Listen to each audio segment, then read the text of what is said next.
শুভ সকাল সবাইকে। কেমন আছেন সবাই? আশা করি সবাই খুব ভালো আছেন, সুস্থ আছেন। সবাইকে জানাই আমার অনেক ভালোবাসা। আমি চলে এলাম রান্নাঘরে। আবার নতুন একটা দিন, নতুন একটা অভিজ্ঞতার সঙ্গে শুরু হয়ে যায়।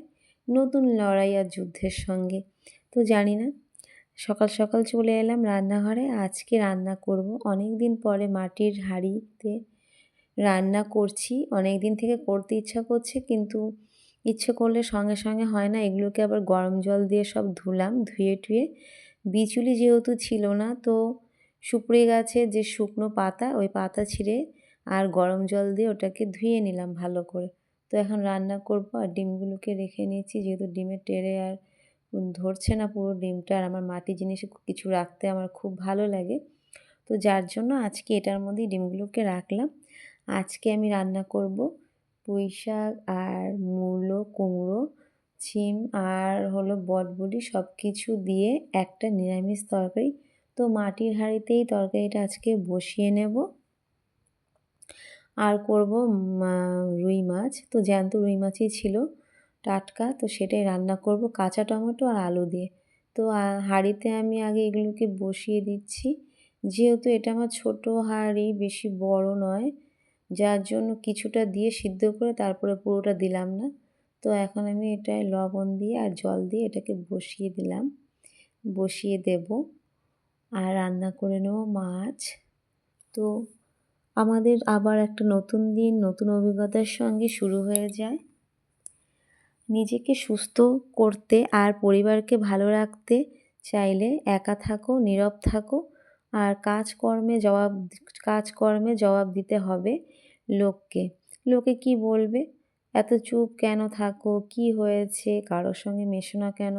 কারোর সঙ্গে কথা বলো না কেন? কারোর কাছে আসো না কেন? শাশুড়ি কিছু বলেছে? না হাজব্যান্ড কিছু বলেছে? এত বদলে কেন গেছো? বা অহংকারী হয়ে গেছো? আমি শুধু এখন বুঝি, বদলে যাইনি, আর অহংকারীও হইনি। কি করব? আজকে কাউকে ভালোবেসে মনের সব কথা বলবো। কালকে কালকে পিঠ পেছে আবার তোমরা হাসতে থাকবে আর মজা মজা করতে থাকবে। তো আমি মজা হয়ে থেকে যাব। আবার পাড়ায় কিছু মানুষ এত অন্যের বাড়ি কি হলো, কে কি কাজ করছে, কে কি রান্না করছে, কে কি খাচ্ছে, কার বাড়িতে কে কে এলো, কে কি কত টাকা ইনকাম করছে, বা কার কি গয়না কেনা হলো, কার কটা শাড়ি হলো, এসব আলোচনা চলতে থাকে। আর আমার আমার আজকে আমার কথা শুনবে, কালকে অন্যের কথা শুনবে, কালকে আরেকজনের কথা বলবে। এইভাবে আলোচনা হতে থাকে। পাড়ার বৌদিরা যখন রাস্তায় বেরোয়, তো এটা একটা বাজে অভ্যাসে পরিণত হয়। রোজ বিকেলে পাড়ার বৌদিরা একসঙ্গে রাস্তায় রাস্তায় সবাইকে নিয়ে আলোচনা। এসব করে কি হবে? একা থাকো, গান শোনো, ছেলে মেয়েকে নিয়ে ঘুরতে যাও, ছেলেমেয়েকে নিয়ে খেলা করো, নাচ করো। বিকেলে এক কাপ চা নিয়ে ছাদে যাও। বারান্দা বা ব্যালকনিতে নিজের পরিবারের বা প্রিয়জনের কথা মনে করা, বা সারাদিন দৌড়ঝাঁপ থেকে শান্ত পরিবেশে পাখির ডাক শোনা, নিজের জন্য কিছু ভাবা। তো সবাই খুব ভালো থাকবেন। বাবুরা এসে গেছে, আমার রান্না প্রায় হয়ে গেছে, আর এখন আমি ওদের খেতে দিয়ে দিলাম।